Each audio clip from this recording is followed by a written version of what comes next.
بسم اللہ الرحمن الرحیم۔ السلام علیکم ورحمۃ اللہ وبرکاتہ۔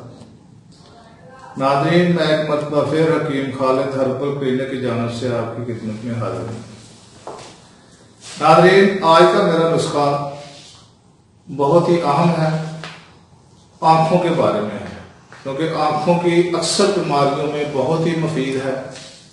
یعنی کہ یہ سرما کی طرز کا بنے گا، اور سرما ڈالنا ویسے بھی سنت ہے۔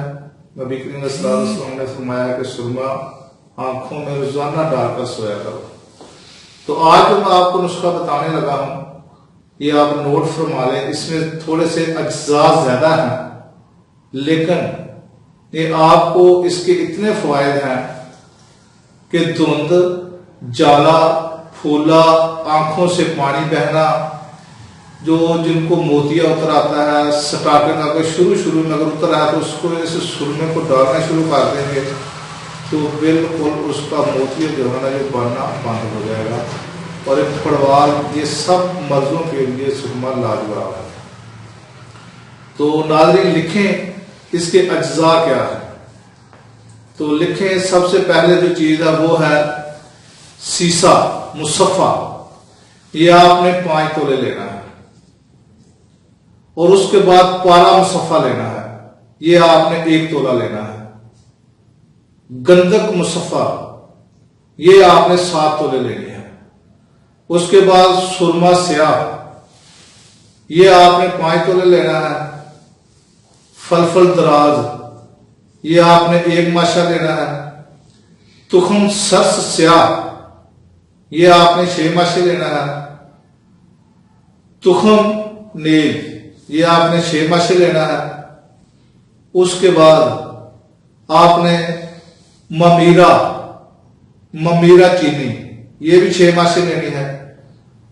اور اس کے بعد خالص موتی یعنی کہ مروارید، یہ 1 ماشا لینا ہے آپ نے۔ اور صدف مرواریدی، یہ آپ نے 3 ماشے لینا ہے۔ ورق سونا، یہ آپ نے 4 عدد لینے ہیں۔